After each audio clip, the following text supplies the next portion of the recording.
As the sun dipped into Nairobi's bustling streets, a young girl named Aisha stood at the crossroads of desperation and determination. Her eyes, once bright with hope, now dimmed with the weight of survival.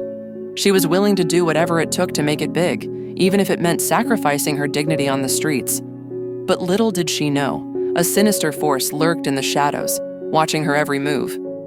A chilling text message flashed on her phone. "Meet me at the old warehouse at midnight. Come alone." Aisha's heart racing, she hesitated. But her desperation whispered, "What choice do you have?"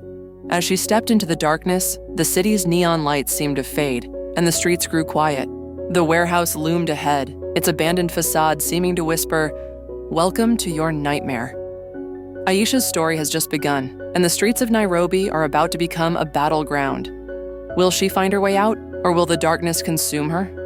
The clock is ticking. Aisha's feet echoed through the empty streets as she approached the warehouse. The text message had been cryptic, but her desperation had overridden her fear. She pushed open the creaky door and stepped inside. The warehouse was dimly lit, with only a single flickering bulb casting shadows on the walls. A figure emerged from the darkness, tall and imposing. Aisha's heart skipped a beat as the figure stepped closer, revealing a man with a scar above his left eyebrow. "You're brave to come alone," he said, his voice low and menacing. "I like that." Aisha tried to hide her fear, but her voice trembled. "What do you want from me?" The man smiled, revealing gold-capped teeth. "I can offer you a way out of the streets, Aisha. A way to make it big, but it comes with a price." Aisha's curiosity was piqued, but her instincts screamed warning. She hesitated, unsure what to do next. The man introduced himself as Mwangi, a talent scout with connections to the city's nightlife. He promised Aisha a modeling contract, lucrative gigs, and a life of luxury. But as she listened, Aisha sensed an underlying motive. "Mwangi, what's the catch?" she asked, her eyes narrowing. Mwangi chuckled. "Let's just say you'll need to be flexible. Attend parties, meet influential people. You'll be handsomely rewarded, but you'll also need to keep certain secrets." Aisha's gut told her to run, but the promise of a better life kept her rooted. She thought of her family's struggles, her mother's medical bills, and her younger brother's school fees. "What's the pay?" she asked, her voice barely above a whisper. Mwangi smiled again. "You'll earn more in one night than you would in a month on the streets. But remember, once you're in, there's no backing out." Aisha hesitated, weighing her options.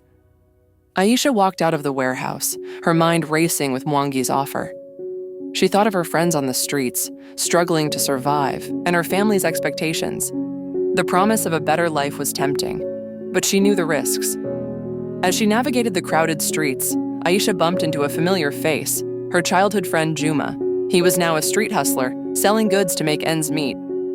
"Aisha, what brings you here?" Juma asked, eyeing her suspiciously. Aisha hesitated, unsure how much to reveal. "Just exploring options, Juma, you know how it is." Juma nodded knowingly. "Be careful, Aisha. Nairobi's not kind to girls like us. We need to look out for each other." Aisha smiled weakly, feeling a pang of guilt. She knew Juma would disapprove of Mwangi's offer. Mwangi sent a sleek black car to pick Aisha up, dropping her off at a luxurious mansion on the outskirts of Nairobi. The party was in full swing, with models, influencers, and wealthy patrons mingling. Aisha wore a stunning outfit, her hair styled and makeup done. She felt like a different person, one who belonged in this world. Mwangi introduced her to key figures, and she played the part of the charming, aspiring model. But as the night wore on, Aisha noticed strange occurrences, whispered conversations, furtive glances, and people disappearing into the shadows. She began to feel uneasy, sensing she was in over her head. "Aisha, you're doing great," Mwangi whispered, his breath hot against her ear. "Just one more thing. Meet the host, Mr. Kimani. He's the one funding your career." Aisha's smile faltered as she turned to face Mr. Kimani. Mr. Kimani was a tall, imposing figure with a cold gaze. He smiled, but his eyes seemed to bore into Aisha's soul. "Welcome, young one," he said, his voice dripping with condescension. "I see great potential in you. Mwangi here tells me you're willing to do whatever it takes to succeed." Aisha felt a shiver run down her spine. "I'm just eager to make a name for myself, sir." Mr. Kamani chuckled.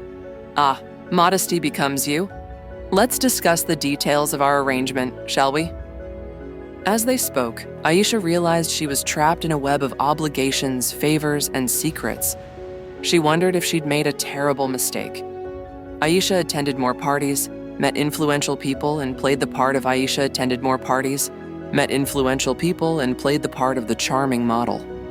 But with each event, she felt like she was drowning in a sea of secrets. Mwangi would whisper instructions in her ear, reminding her of the people she needed to impress, the conversations she needed to have, and the favors she needed to grant. One night, at a particularly lavish party, Aisha found herself cornered by a group of men who seemed more interested in her body than her modeling career.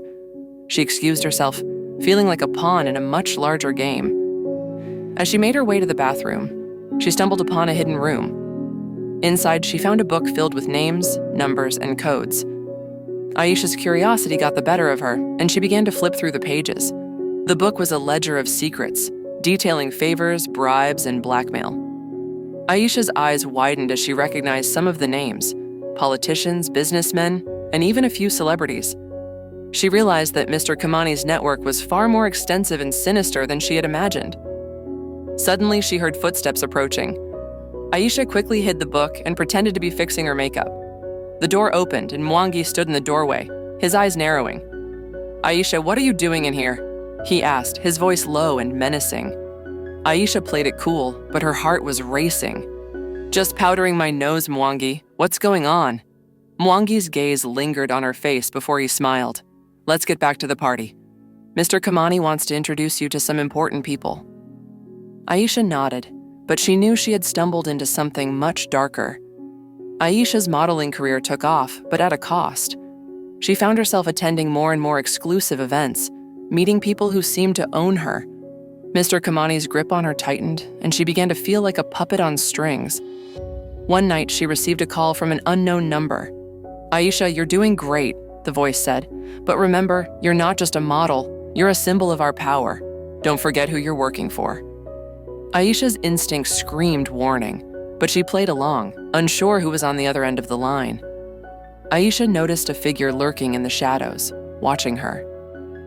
At first, she thought it was just her imagination, but as the days went by, she caught glimpses of the same person, tall, with piercing eyes and a hoodie. One night, the figure approached her outside a party. "Aisha, you're in danger," they whispered. "Mr. Kamani's network is far more sinister than you think. You need to get out before it's too late." Aisha's heart racing, she asked, "Who are you? What do you want?" The figure handed her a note with a single phrase, "Trust no one." And then they vanished into the night. Aisha felt like she was living in a nightmare. She knew she needed to escape Mr. Kamani's grasp, but she was trapped. The mysterious figure's words echoed in her mind. "Trust no one." She began to gather information, sneaking into Mr. Kamani's office, searching for evidence of his wrongdoings. But every step she took felt like a gamble. If caught, she'd be in grave danger. One night, Aisha stumbled upon a folder filled with documents, revealing Mr. Kamani's true intentions. She knew she had to act fast, but as she turned to leave, she heard footsteps approaching. Aisha quickly hid the documents and pretended to be looking for something on her phone. Mwangi walked in, his eyes scanning the room. "Aisha, what are you doing here?" he asked, his voice firm. Aisha played it cool. "Just looking for a quiet spot to make a call, Mwangi. The music was too loud." Mwangi's gaze lingered on her face before he nodded. "Let's get back to the party. Mr. Kamani is looking for you." Aisha smiled and followed Mwangi, but her mind was racing. She knew she had to get out of there, and fast. She made a mental note to contact the mysterious figure who had been watching her. Aisha waited until the party was winding down before making her move. She excused herself, citing a headache, and made her way to the agreed meeting spot, a small cafe on the outskirts of town. The mysterious figure was already there, sipping a cup of coffee. Aisha recognized them as Juma, her childhood friend. "Aisha, I've been watching you," Juma said, his eyes serious. "I know what you're involved in. We need to get you out of there, now." Aisha's eyes welled up with tears. "How did you know, Juma? And what's going on?" Juma handed her a folder filled with documents. "Mr. Kamani's network is a front for human trafficking. You're not the only one, Aisha. There are many girls like you, trapped in this web." Aisha's blood ran cold. She knew she had to act fast. Aisha and Juma made a plan to escape Nairobi, to leave the city and its dangers behind. They gathered what little they had and set out under the cover of night. As they drove through the streets, Aisha felt a sense of freedom she hadn't felt in months. But she knew they weren't safe yet. Mr. Kamani's men would stop at nothing to catch her. Suddenly, Juma's phone rang. He glanced at the screen and his face turned pale. "It's Mwangi. They've discovered we're gone." Aisha's heart skipped a beat. "What do we do?" Juma floored it, speeding through the streets. "We get out of here now." Aisha and Juma navigated the winding roads, dodging cars and pedestrians. They knew they were being followed, and the pursuers were gaining ground. Aisha's phone rang, shrill in the silence. She hesitated before answering, knowing it would only give away their location. But something compelled her to pick up. "Aisha, you're making a big mistake," Mr. Kamani's voice purred. "You'll never escape me." Aisha's fear turned to anger. "I'll never go back, Mr. Kamani. You'll never own me."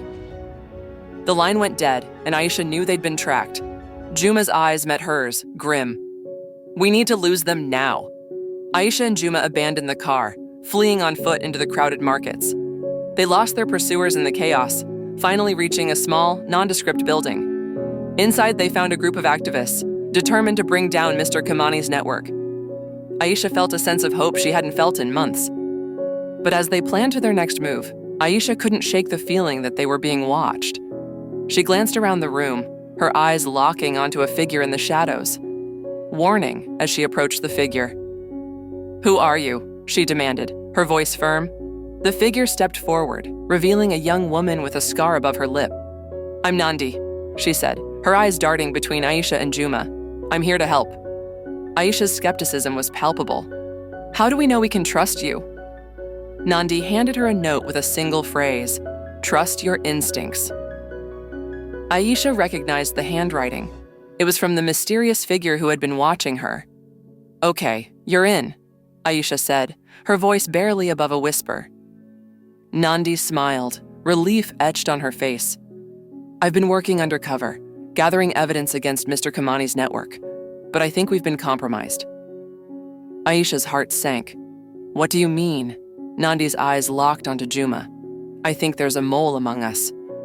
Aisha's gaze followed Nandi's, her eyes narrowing on Juma. "Juma, what's going on?" she asked, her voice cold. Juma's face turned pale, but he shook his head. "Aisha, I don't know what she's talking about." Nandi's voice was firm. "Don't play dumb, Juma. I've seen you talking to Mwangi. You're working for them, aren't you?" Aisha felt like she'd been punched in the gut. "Juma, how could you?" Juma's eyes welled up with tears. "Aisha, I was in deep debt. They offered me a way out. I didn't know what I was getting into." Aisha's anger boiled over. "You're just like them, using people for your own gain." Nandi intervened, her voice calm. "We need to get out of here, now. Mr. Kamani's men will be here any minute." The three of them fled the hideout, pursued by Mr. Kamani's men.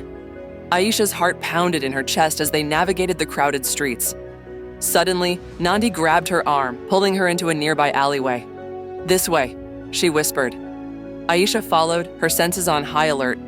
They emerged onto a busy street, blending into the crowd. But as they caught their breath, Aisha realized they weren't safe yet. "We need to get to the authorities," she said, her voice determined. Nandi nodded. "I know someone who can help. Follow me." Nandi led them to a small office, where a woman with a kind face and a determined gaze greeted them. "I'm Inspector Mwangi. No relation to the other Mwangi, thankfully," she said with a smile. Aisha poured out her story, the inspector listening intently. When she finished, Inspector Mwangi nodded.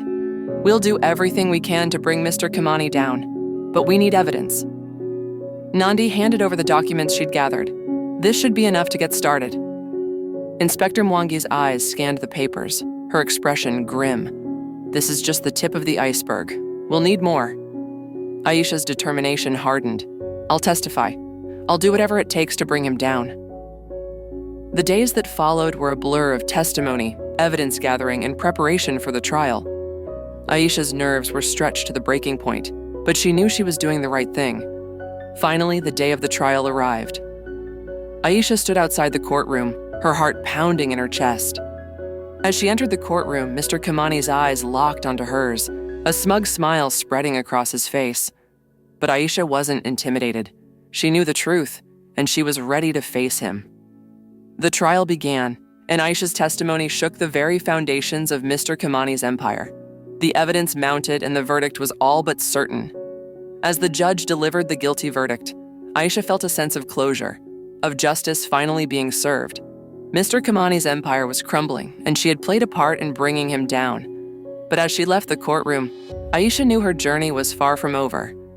She had survived the darkness, but she still had to find her way in the light. Aisha's life was forever changed after testifying against Mr. Kamani. She became a symbol of hope for many, but also a target for those who wanted to silence her. She received threatening messages and was constantly watched. One night, she received a visit from an unknown figure. "You're not safe, Aisha," they said. "Mr. Kamani's associates are still out there, and they'll stop at nothing to hurt you." Aisha's fear spiked, but she knew she couldn't back down. She had to keep fighting for justice. Inspector Mwangi launched a deeper investigation into Mr. Kamani's network, uncovering more evidence of human trafficking and corruption. Aisha cooperated fully, providing valuable insights into the inner workings of the organization. As the investigation progressed, Aisha realized the scope of Mr. Kamani's empire was far greater than she had imagined. It seemed to touch every aspect of society. Aisha's testimony and the evidence gathered by Inspector Mwangi led to more arrests and convictions. But with each step forward, Aisha faced more threats and intimidation. She began to wonder if justice would ever be fully served. Would the corrupt officials and Mr. Kamani's associates ever be held accountable? One night, Aisha's world was shattered. Her home was attacked, and she was kidnapped by Mr. Kamani's remaining associates. She was taken to a secret location where she faced unimaginable horrors. In the darkness, Aisha found a spark of determination. She would not give up, no matter what. Inspector Mwangi and her team tracked Aisha's kidnappers to an abandoned warehouse. They launched a daring rescue operation, fighting their way through the heavily armed associates. Aisha was finally free, but the trauma would stay with her forever. She knew she would never be the same. The trial of Mr. Kamani's associates began, with Aisha as the star witness. She faced her tormentors in court, her voice steady as she recounted the horrors she had endured. The verdicts were guilty, but Aisha knew the true extent of Mr. Kamani's empire remained hidden. There were still those in power who protected him. Aisha's investigation continued, uncovering more names and connections. She discovered that Mr. Kamani was just a pawn in a much larger game. The true puppet masters were still at large, pulling the strings from behind the scenes. Aisha knew she had to expose them. Aisha and Inspector Mwangi gathered evidence and testimony, building a case against the puppet masters. The final confrontation was intense, with Aisha facing her tormentors once more. This time, she was prepared. She had the law on her side, and she would not back down. The verdicts were in, and justice was served. The puppet masters were brought to justice, their empire crumbling. Aisha felt a sense of closure, but she knew the scars would remain. She had survived the darkness, but she would never forget the horrors she had endured. Aisha's story became a beacon of hope for many. She used her experience to help others, working tirelessly to prevent human trafficking and corruption. Though the journey was long and arduous, Aisha emerged stronger, her spirit unbroken. She knew that no matter what challenges lay ahead, she would face them head on.